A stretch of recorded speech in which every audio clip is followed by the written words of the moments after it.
As we come to our lesson today, we will be in the Gospel of Luke, chapter 12, and if you want to turn there, we're going to pick up a little bit in the next section of what Jesus taught and continue from where we were last week. Oops, there we go. And today's lesson is titled, Dressed for Action, Not for Retirement. In the kingdom of God, a lot of times people get this idea that I already served, I did my part 20, 30, 40, 50 years ago. It's time for someone else to do it. And the problem is, if too many people say, well, it's someone else's time to do it. It reaches a time where there's only, a small handful doing it, and then after a while, guess what? The whole thing just kind of starts to collapse. And the way the kingdom of God is structured is that Christ expects us to be committed. But I want you to think about it from a little bit different perspective.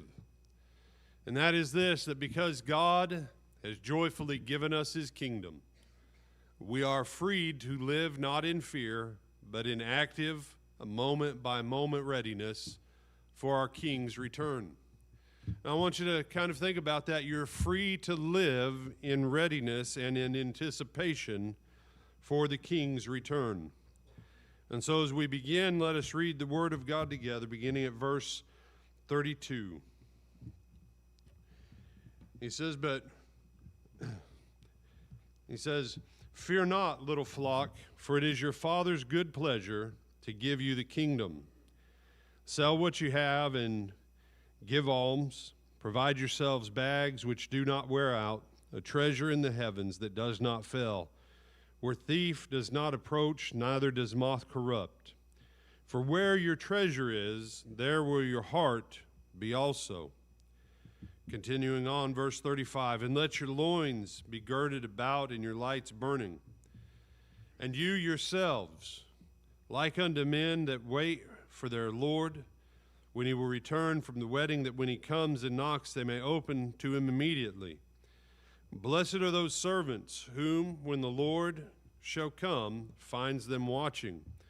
Of a truth I say to you, that he shall gird himself and make them to sit down to eat, and will come forth and serve them. And if he shall come in the second watch, or come in the third watch, and find them so, blessed are those servants. And this know, that if the good man of the house had known at what hour the thief would come, he would have watched, and would not have suffered his house to be broken through. Be ye therefore ready also, for the Son of Man comes at an hour when you don't think about it." There we go. Now, I could have picked any number of things, but I chose firefighters because firefighters is easy. If you have ever known a firefighter, and to those in law enforcement or who have law enforcement experience, I apologize for using firefighters, but bear with me. A firefighter has his boots set inside of his pants, and the suspenders are turned down so that when the alarm goes off, whether it's 2 in the afternoon or 2 in the morning, they put their feet into the boots, they lift up on the suspenders, and their coat's right there by, and they're able to grab their coat, grab their helmet and their Nomex hood, and go. The state of readiness is one of those of being ready to depart, being ready to go at any moment. But it's not just being ready to go at any moment, it's taking the things that you know that you're going to use, the things that you know you will need, and you've set them up so that when the time comes for you to use them, you can. That's what the goal is.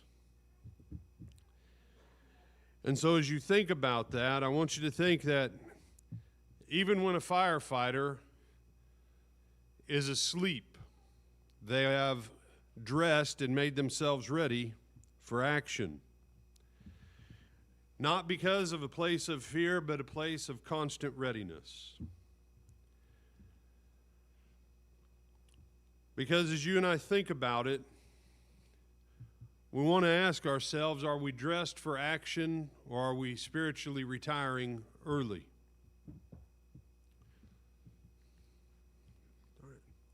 That was supposed to be the one. I thought I took the other one out.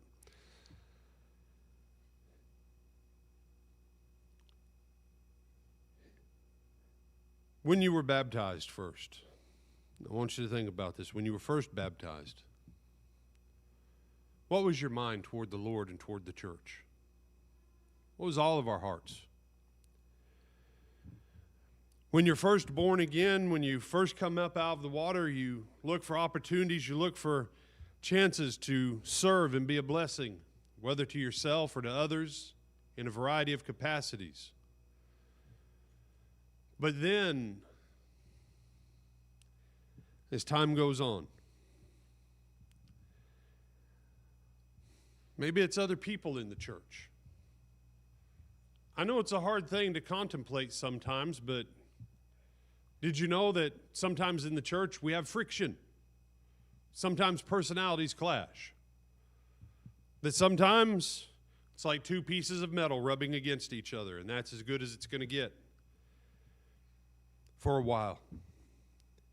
And maybe you had been zealous in this area, but someone didn't like it, and they told you how much they didn't like it, and you decided, just not going to do this ever again. I'll come to church, I'll take communion, and I'll duck out. And I say, oh, brother, that shouldn't be the way it is. Now, for those who've been in the church long enough, especially if you've been an elder or a deacon or a preacher or a part of a visitation team, what have you learned? Sometimes that's exactly what folks do. Because why? You come to church, you say, I'm here for Jesus, but I'm not necessarily there for anybody else. I've heard people say that over the years. And I want you to understand, there is a place for everyone in the kingdom.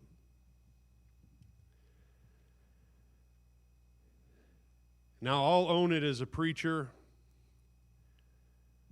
I'll own it as a former elder.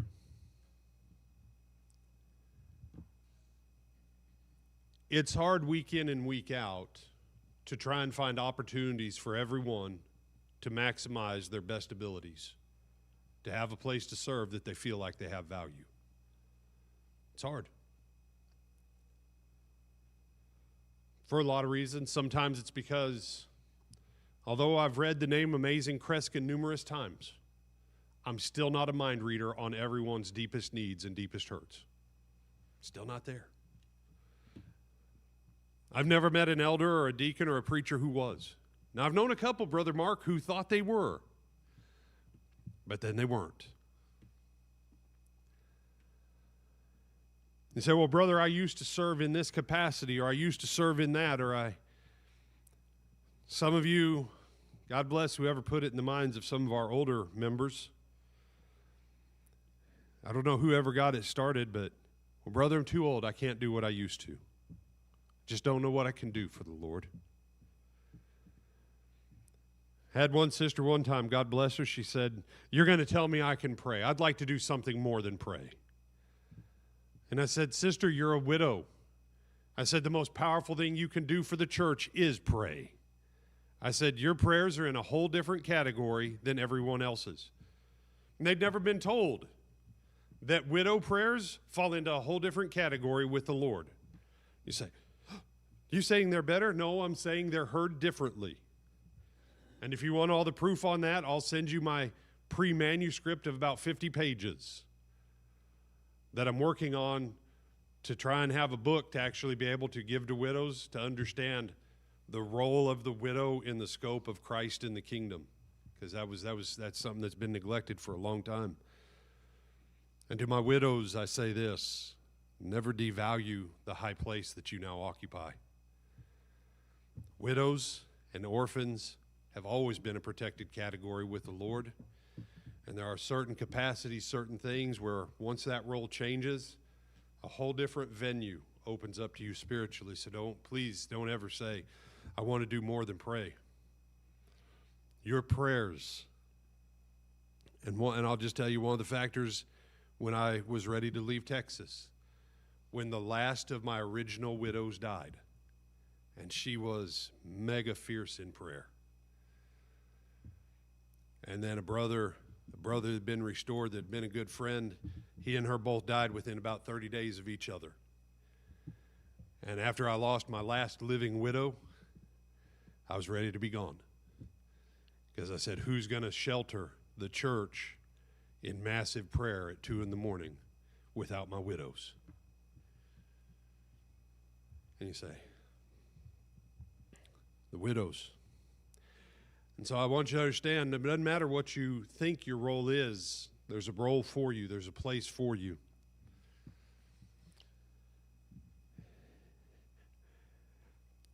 And I want to talk about this for a moment on fear. Because our Lord says to us, do not be afraid, little flock, for it is your Father's good pleasure to give you the kingdom. Don't be afraid. You say, I used to do this, but now I don't know what I'm going to do. You know, Rich, over the years, the number of people that they're afraid they're going to mess something up for the Lord. So they'd rather do nothing than take the chance of failure. And I've heard all these ridiculous sermons over my life about the parable of the talents. And you know what no one ever points out? You know what the failure in the parable of the talents was? It was the fear of the guy who did nothing with what he had. It wasn't just that he did nothing. It was that he was motivated by fear, and fear paralyzed him from doing anything. And the funny thing is, when the master gave them their talents, the talents he gave them what they had the ability to put into motion and to see a return with. Don't go, well, the one talent man wasn't equipped for it. Yes, he was. That's the whole point why they got different levels. You know, if a person's a one talent person, you can't give them 5. Why? That's 4 more than they can comprehend. But you can give the one talent person one talent. And most people, and this is an old study from years ago, when someone writes a goal sheet, right, and if the most they ever made in their life was $18,000 a year, and they say, at the end of this next year, I want to make $1.4 million, they'll never get there. You know why? They can't even visualize 20,000, let alone 1.4 million. But a one-talent person, over however many years the master was gone, he could have said, well, I'll get 1/100th more of a talent. You say, well, brother, everybody else got double. What if he would have only had 10% more than he started with? I believe he would have been blessed. I believe the Lord would have said, you did good, son. But he did nothing because he was afraid. You say, but brother, what if I mess it up for the Lord?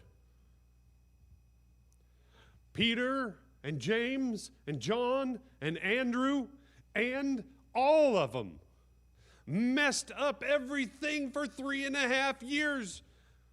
You can count the number of times they got it right on one hand and the number of times that Jesus was like, what in the world are you talking about? I mean, I love the one, he just fed the multitude, and they're fighting about who's the greatest. None of them multiplied anything. Who's the greatest what? At getting people to sit down in groups of 50 and 100? Is that what you were fighting? And then Jesus like, beware of the leaven of the Pharisees and the Sadducees. Oh man, we didn't bring the bread. Jesus is hungry. He's mad at us because we didn't bring the bread. And he's like, oh, for crying out loud. Simple stuff they got wrong for 3.5 years. And you say, brother, if they got it wrong, what hope is there for me? A lot. A lot. Because if you'll move into motion, and for so many of you, you understand what I'm saying. If you wait until you understand all the pieces of the process before you put into play what you have, you'll never understand anything. Gene, I've never, ever seen them put a day one private through command and staff college. You say, what's that? That's the class. After you're a captain, and they're like, well, he didn't do a bad job as a captain, we'll make him a major. Then they let you sit there for a while as a major. Major is like the worst rank in the officers, I think. And they watch you for this ridiculous amount of time to see if you're going to behave like a captain or if you might have what it takes to be a colonel. And if they decide that you might have it, they send you to command and staff college. And if you don't mess up there, then now you can start the track the rest of the way up. You said, well, brother, of course you can't put a private in command and staff college. They don't know anything. They have no experience. Can I tell you, in the kingdom of God, there are opportunities to serve. I still would like to have someone who would be willing to master ASL so that we could set up a separate camera that while I teach and preach, the person with ASL would have my basic manuscript that they could sign in a PIP on the video live stream so that we could have ASL. Say, well, everybody's got closed captioning. If you've ever read some of the closed captioning on these, man, some of what comes across is scary. To have that. Love for someone to be able to do that. There's a ton of things. You say, but I don't know ASL. We'll try and learn it. There's opportunity. There's plenty to do to grow the kingdom. There's plenty to do to grow yourself in the kingdom, to be blessed. Because the Father's given you the kingdom, so don't be afraid. You're not trying to get something you don't have. You're trying to become better at what He's already given you. You can't mess it up. Interesting. All right. Did it go dark up there for a second? No? Interesting. All right, Evan says it did. Thank you, Evan. Thank you for making me not paranoid. Now, I'll send this out if you want it, but I want to encourage you. Put Luke 12:32 on your lock screen on your phone or something like that this week, so that when you look down, before fear or anything else, each time you unlock your phone, when you see this verse, that you say, my Father is pleased to give me the kingdom. Now we're going to do an experiential moment. Yes, Kendall. The experiment is how many people will do it with me. The experiential part is what we're going to do. Say this with me. My Father is pleased to give me the kingdom. Now that we got over the awkwardness of the first time, now say it like you're not scared to say it. Take some joy in it. My Father is pleased to give me the kingdom. So in those moments, I'm not too sure where I stand with God. I'm not too sure about this. Remind yourself, it pleases the Father for you to have and be part of the kingdom. You say, how do I know when God smiles at me? He was smiling at you from early on. It's His pleasure for you to have this. It's His pleasure for you to do well. Because then we move to the investment strategy. Remember, your Father gave it to you because He's pleased. Now move to the next part of it. I'm not telling you not to have earthly stores. You need to have earthly stores. If you don't have a $500 emergency fund, you need a $500 to start out. You say, well, brother, that won't buy much. Well, that's 2 tires. That's 2 tires. Unless you have some of our trucks, and then that's 1.5 tires. Okay? You say, well, your truck costs too expensive on tires. Gene, our trucks are not too expensive. It's the tire manufacturers who have overinflated the prices. I don't need a cheaper truck. I need the tire companies to quit being so greedy. You need that. Then 1,000. Then start working towards 3 months. Why? Once you have a little bit of cushion and some of your mind can come off of what happens if, can give you a little bit of difference. Can give you a little bit of difference. I want to remind all of us what Jesus says here. Where moths eat it up, where thieves steal it, and we're just general wear and tear it up. Make sure, as we touched on last week, that you're setting aside for the things eternal. Remember what Colossians 3 says. If you've been raised with Christ, seek the things that are above, where Christ is seated at the right hand of God. Set your mind on the things that are above, not on the things on earth. For you have died, and your life is hidden with Christ in God. When Christ, who is your life, is revealed, then you also will be revealed with him in glory. So I want to remind us, do a double check on where we're storing our treasures. Have some here because you need stuff here, but don't neglect your eternity either. Now we get to the hard part. Now, I'm giving you you can pick any one of the three that I'm going to give you today. Right? And some of you are like, I'm glad you gave us the easiest one first. I'm sure you are. I am too. All right, but my wife said to me, she said, who was your gratitude partner last week? And I went, Right? I talked to my gratitude partner on Friday. Right? I got 2 of them. I didn't do it every day because I was having a hard time. He said, no, I was plagued all week long. I don't have a gratitude accountability partner because I'm having a hard time being in a place of gratitude. And I would like to tell you, oh no, I immediately fixed it as soon as my wife said it.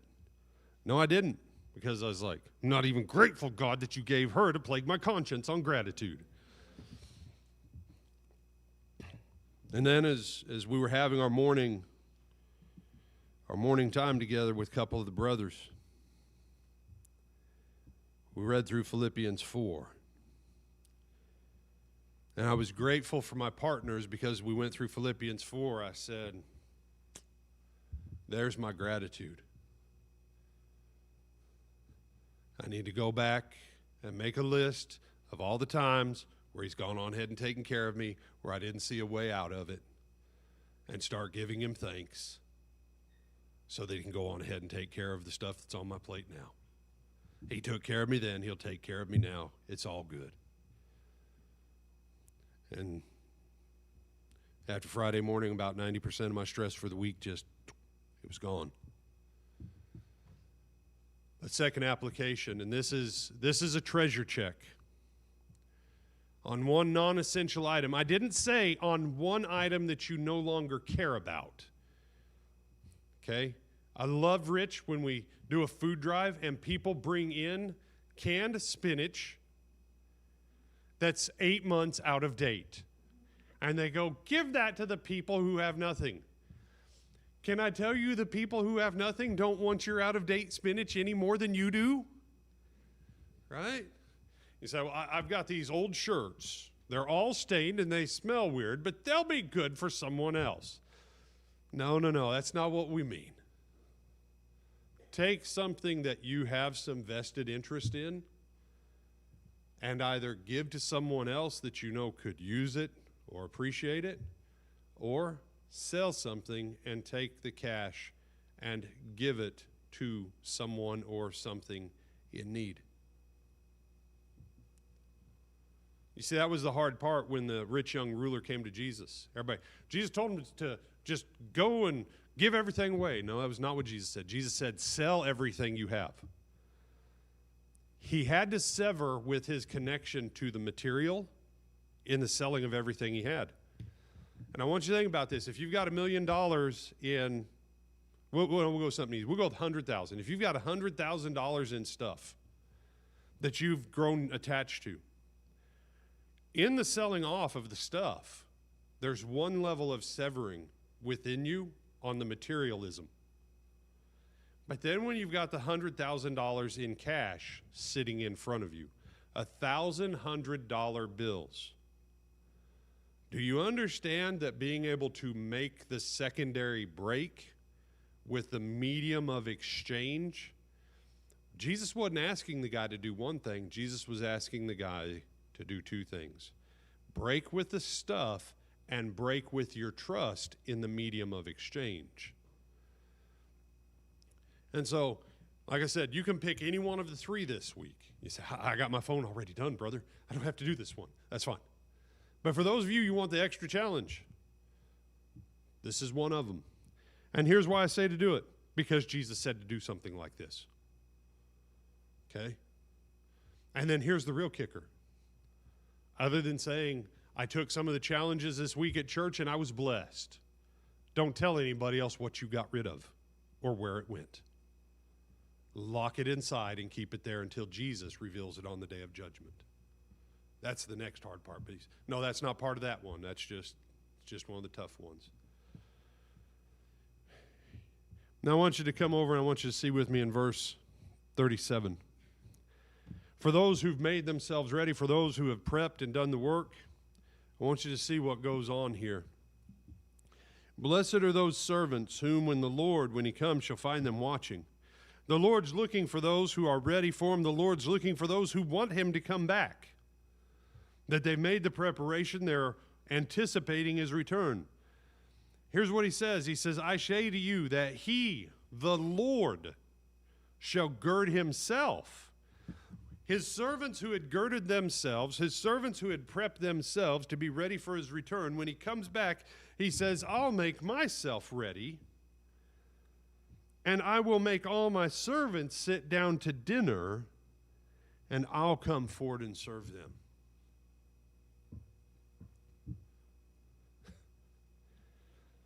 The gospel of Jesus Christ is crazy. Okay?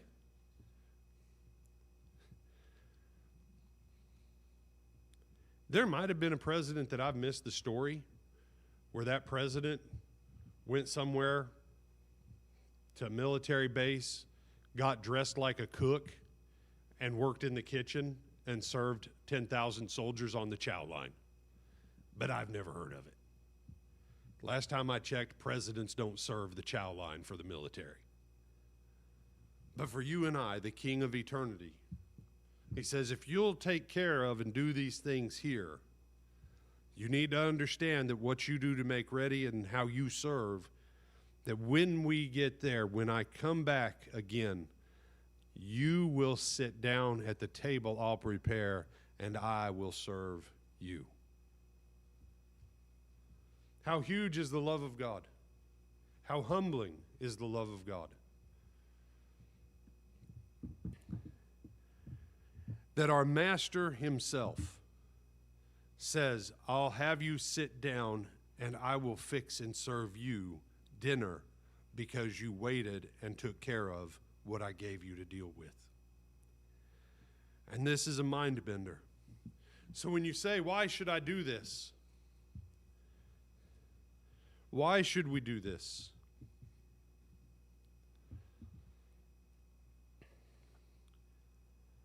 Because the blessing on the backside, there's blessings in the now.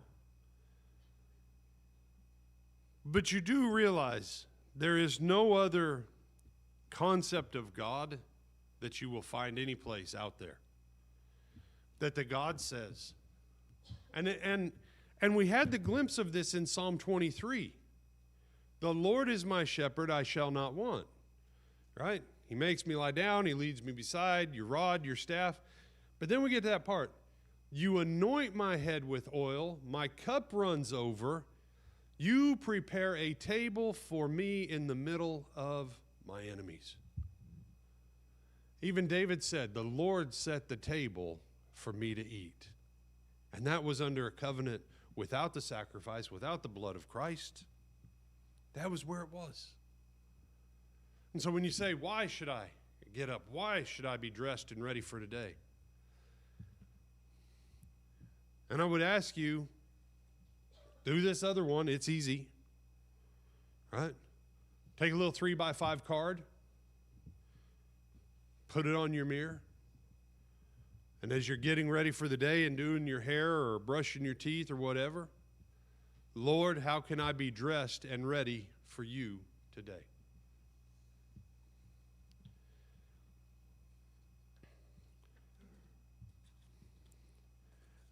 I would like to tell you that I'm not half barbaric heathen, but that would be nonsense.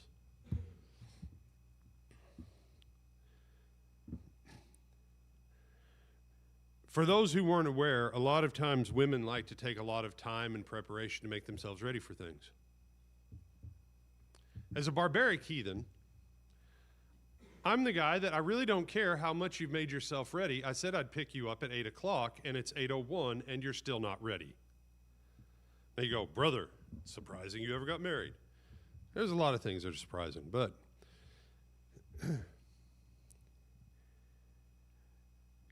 Country music knew about this. They wrote a song, Waiting on a Woman. Now I say, no, I'm not attacking women on this. But I want you to think about all the other things that we prep and get ready for. When was the last time we made ready for the Lord? When did you start thinking about the Lord's Supper today? When you pulled into the parking lot? When I just now mentioned it?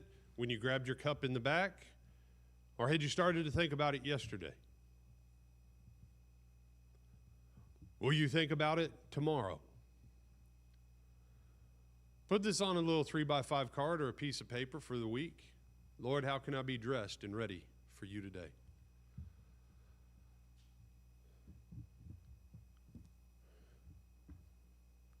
We live in a unique time in America. It's almost as good as the time when the apostles lived. People are crazy, paganism is rampant, and immorality is enshrined as law. We're almost like the time of the apostles.